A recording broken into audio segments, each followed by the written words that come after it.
Hey, Sammy D here, my psychedelic shack. That's where it's at. I feel like talking about my family roots, my family origin. I know that God made family. That's the institution that God put here on earth. In fact, to represent his kingdom, the family. And some family, they're pretty tight. They have it together. Of course, there's always conflict here and there, but nothing major, and they work through it. Other families are dysfunctional. There's a joke that says, I come from a broken home. Literally, a tree fell on my house. You'll probably get it at 3 in the morning. You start getting up and laughing hysterically. Ah. But some families like mine were dysfunctional. We had all kinds of violence, hostility, drugs, homosexuality, lesbianism. There was a lot of chaos.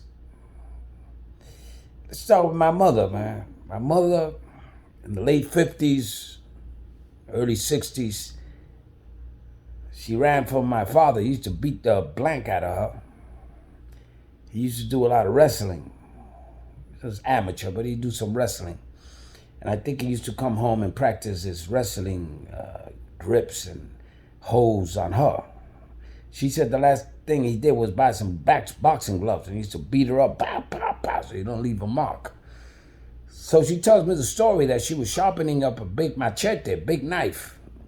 My uncle, my father's brother, my uncle from my father's side came in that day and said, what are you doing?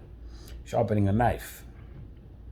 She fessed up, man, with tears in her eyes. She says, I'm going to kill him tonight. When he goes to sleep, I'm just going to stab him.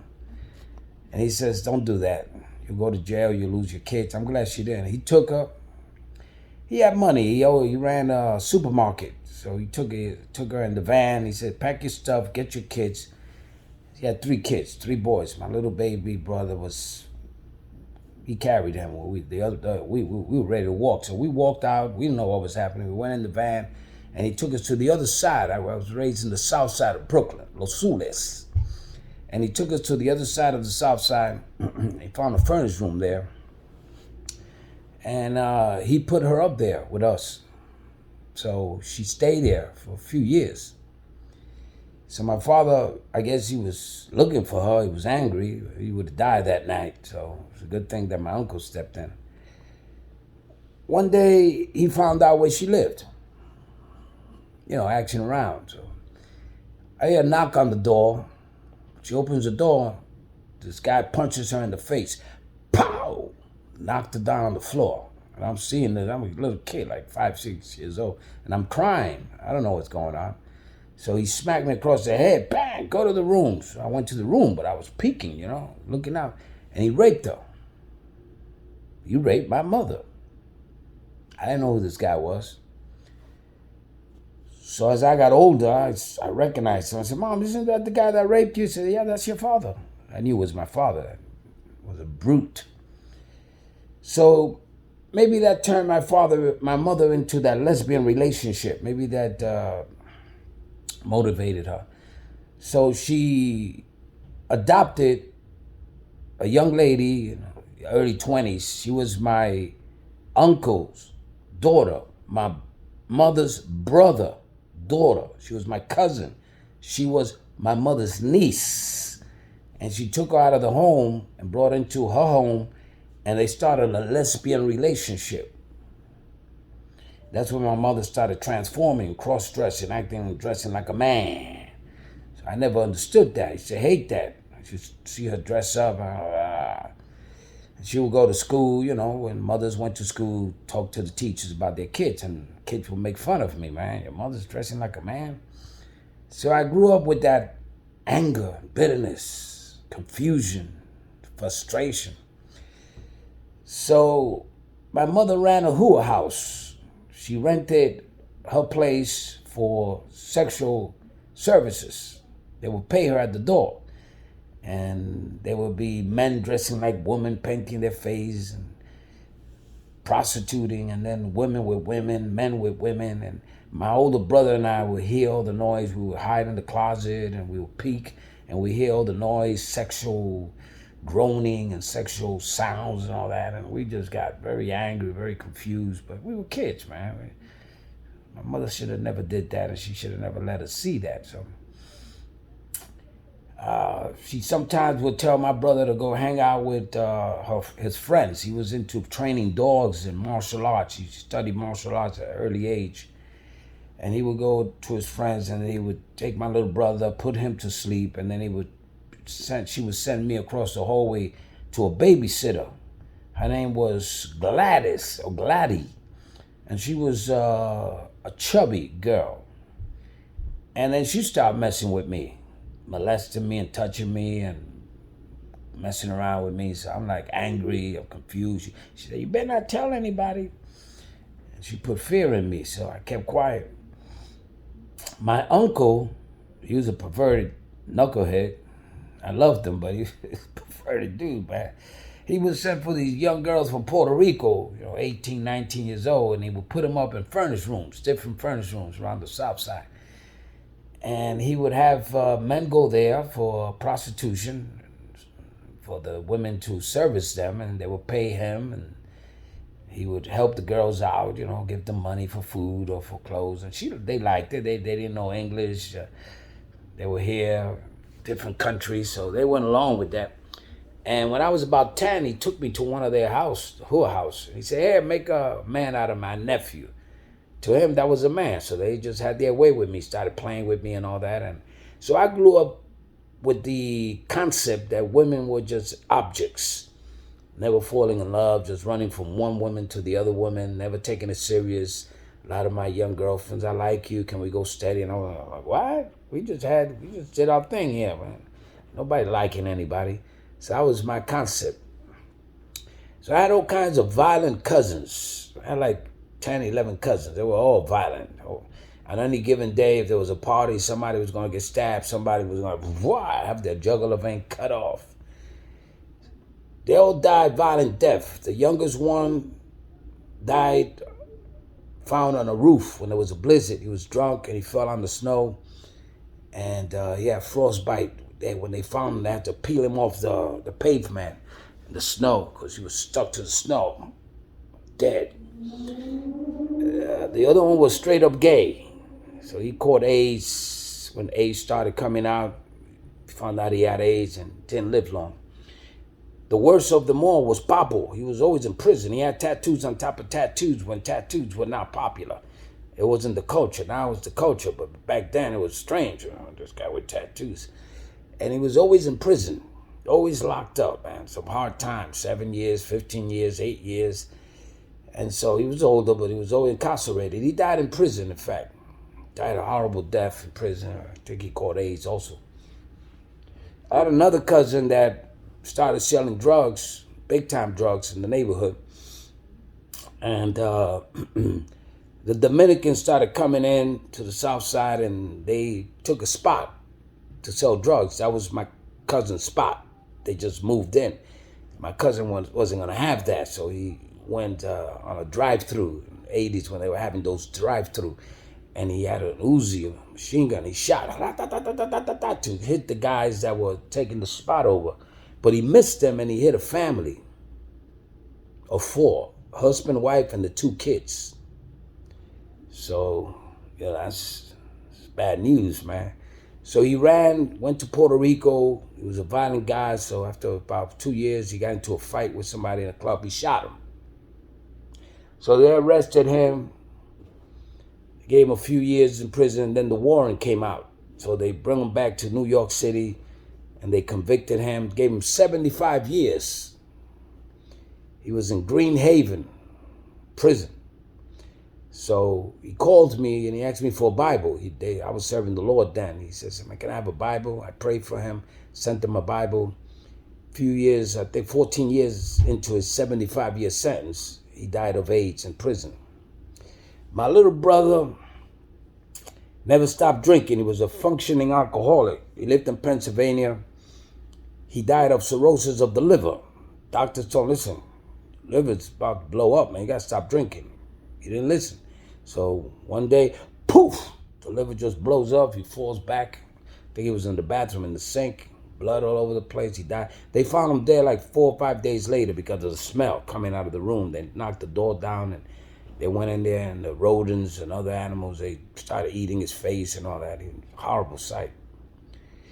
My older brother went to Vietnam during the 60s, and something happened to him, man. He got messed up in the head. He came back like a lot of veterans, and he started using drugs, some heavy drugs, man, heroin.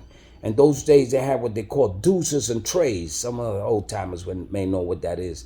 $2 bags, $3 bags of heroin. It was kind of pure heroin. And he would shoot up like 10 bags. Bam! And one day he just caught an overdose in his room by himself. He was dead. I was upstate. I was serving 5 years. Many times I helped him with ODs because, when you're in Vietnam or you're in Vietnam out there, Viet Congs, they have pure heroin. So he would come out here and start shooting up a lot of heroin. So I would have to go in there, I'll find a needle in his arm, he'd be nodding out, I'll smack him around, get him out of it. But this time I was upstate, I couldn't do nothing for him. So my mother found him dead in the room, and I got the word that he was dead. They brought me down, handcuffed to visit him, the funeral home. I feel bad, my brother, my mother was like out of it, my father, he too was out of it. So like I said, man, all them people were violent, hostile. I left the home at 12, 13 years old. I got to get out of here, man. All these guys are going to kill me. I'm going to kill them. So let me get out of here. And I took my chances in the streets. So I just became a hustler in the streets, thug and young kid, selling drugs and hustling. And then when I got older, I started pulling stick-ups. I would only stick up drug dealers and the bookies. In those days they had the numbers, man. I would stick them up in a minute because they're not going to call cops on you. They'll put a contract on you and say, get this guy, but they won't call the cops because what they're doing is illegal. So can you imagine a drug dealer say, they robbed me? What they robbed? My drugs. I'm a drug dealer. I'm a salesman. They're going to arrest them. So they put contracts. I was always hiding, always getting out of the neighborhood with the guys I was with. I was running around with some notorious dudes, man. So my mother was known to put contracts on people because if they didn't pay her money or they did it wrong, she was always moving out of one apartment to the other. When the landlord found out what she was doing, she was all over the south side moving around. She would put contracts on people, and they would come up to me, Sam, tell your mother, take this contract off me. They're looking for me. They want to hurt me. So I would go up to her mom, leave this guy alone. I know this guy, man. Back off. Sometimes she did, sometimes she didn't. So I ran the streets, man. I was not a bad kid. I was just doing bad things. So when my cousins all started dying and my brothers started dying, my mother caught diabetes, and the doctors told her, listen, she had all kind of surgery. They said, listen, we're going to have to cut off or chop off or amputate your leg. She said, listen, doctor, I came in here with 2 legs. I'm leaving with 2 legs. You're not cutting my leg off. He said, well, you're not going to survive the night. He says, that's all right. I'm ready to go home. So she called me up that night from Lebanon, Pennsylvania, where she was staying. She said, Sam, doctor told me so-and-so, man. I'm not going to let him do that, so I'm going to go home. I'm ready. I just want to tell you I love you, and I'll see you when you get to heaven. Now, she became a Christian. When I got saved, I started praying for her. So the last several years, she was playing the guitar in the Spanish church, and her whole life changed, even her dress code, everything. She became a lady, and I was grateful to the Lord for that. And she told me, I'm leaving, man. I said, Mom, I love you. You're a good mother. She said, okay, Sam. That was the last word she said. She was kind of a tough lady. And 3 o'clock in the morning, my brother calls me, and he was living in Pennsylvania also with her. And he said, I knew it. When I got the call from him, I said, it happened, right? And he said, yeah, man, that's it. So I hung up. I started crying. I miss your mother, But I was grateful that she went in her sleep. She didn't feel any pain. God took her. I prayed, God, take her in her sleep. Let her just sleep and wake up in heaven. my father, who always ran from us, always hiding, never wanting to talk to us, embrace us, never wanting to see us.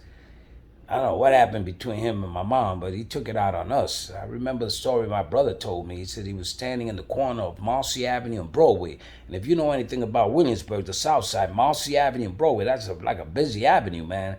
There's people all over the place, traffic and everything. He said he ran into his father. We never called him Dad. We used to call him Coco. Coco, it's like a coconut. Hard guy. So I ran into Coco. He said, oh, really? He said, yeah, I was talking to him. Then a friend of mine came by to say hello to me. When I turned around to shake my friend's hands, I turned back around. Coco was missing. He got into the crowd and he disappeared. I said, really? Wow. Kind of a creepy thing to do, right? Anyway, when I found out my father was dying. He lived in Florida. He had Parkinson's and Alzheimer's. He was in a hospice. And he had 5 kids from his second marriage, not from my mother, from his second marriage. And they called me several times, 3 or 4 times, kind of begging me to come to see him because he wanted to talk to me. He said there's some things that he has to get off his chest. He wants to talk to you, keeps asking for you. We feel that if you come, he'll feel better. And we have a big house. You can stay in any of the rooms. We have several cars. You can drive our car. We'll pay for your fare, round trip ticket. And I was in ministry, full-time ministry. I said, listen, I can't go, man. I can't go see him, man. I'm too busy. I probably could have made a way, but I said, you know what? This guy put that seed in me, always hiding, always dugging, always, rejecting me. I'm not going to go out there to see him. So I refused. So whatever he had to tell me, he took it to the grave. So I got to bite the bullet, tying up your belt buckle, man. Take it with you because you ain't telling me anything. So he died like that. I gave him up to the Lord. I met the Lord 45 years ago, 1978, when I came to Jesus. The best day of my life. Oh man, I was so excited about meeting the Lord. I didn't have an experience. It wasn't a religious thing. It was an encounter with the living God. And all of the drugs and all the crime and all the bad things I did, God took them away. Just immediately. I got filled with the Holy Spirit, fell in love with Jesus, started calling on him, worshiping him. I went into a teen challenge program, and there I just fell in love more with Jesus. I started learning the word, started just reading, studying. I learned how to read in there, and I just started reading, studying the word. And then I went to Bible college. And I look back at my family, they were all dead. My cousins, my mother's father, my brothers, my aunts, uncles, dead. Violent deaths, all of them. And I said, God, you spared me. You took me out of there. I'm glad that I went into the streets because what I learned in the streets gave me the fuel, the inspiration, motivation to become the man I am now, positive being, motivating others, teaching others, helping others, giving to others, not wanting to go back to my past, to what I experienced, just wanted to go forward. And that's what pushed me to go forward. I did prison ministry for 35 years, man. I spoke to the men and women in prison about Jesus. When I would go to the women's prison, I felt like a celebrity. I felt like, well, of course, they seen a man and said, whoa, a man. But they would start clapping. They would start praising because I visited them. So I knew it was the place to be. When I went to the men's prison, same thing. I did prison in foreign countries, upstate, visited a lot of inmates, talked to them about Jesus. Many of them were open to the love of God. I also worked as a drug counselor. I couldn't get a job anywhere else. I had 2 felony convictions. Can you imagine me applying for a job in a bank as a teller? This guy's got a felony conviction. He's a thief. So I got a job as a drug counselor. I volunteered in the program, and then when there was a position, I said, hey, you want that position? Yeah, I do. They gave it to me, and I moved up the ladder, became senior counselor in one of the hospital, and I retired from Brooklyn Hospital. I was like person running the floor, and nobody bothered me, not even the supervisor. Leave Sammy alone. He's got this. So God has given me favor. Doctors and psychologists will come to me to ask me, I just have a GED. They would ask me questions about, how to deal with this drug addict, and social workers. Can you help me with this case? Can you help me with that case? And I was like smack in the middle, man, where God wanted me, doing the things that I enjoy doing, that I wanted to do. Now I'm writing a book about my story. I'm going to put it in a book. I'm going to put it out there for people that have the same problems I had, inmates and drug addicts, for them to see that there is a way out. Jesus is that way out. So that was my family. That's my experience with the family. It wasn't a good one. So when people talk to me about family, I'm like, whoa, don't remind me. See, this is my story. It's sad but true. It's about a family I never knew. When the Lord came into my life, He showed me His love. His love from above caused me to grow. Now I live for the story to be told of the greatest love of all that everybody needs. Some people live with greed, others live with fear, others live with tears. I happen to know a God that'll put cheers in your heart.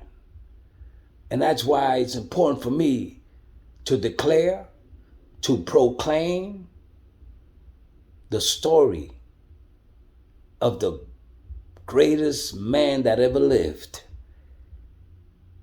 He walks on the waters like a lifeguard.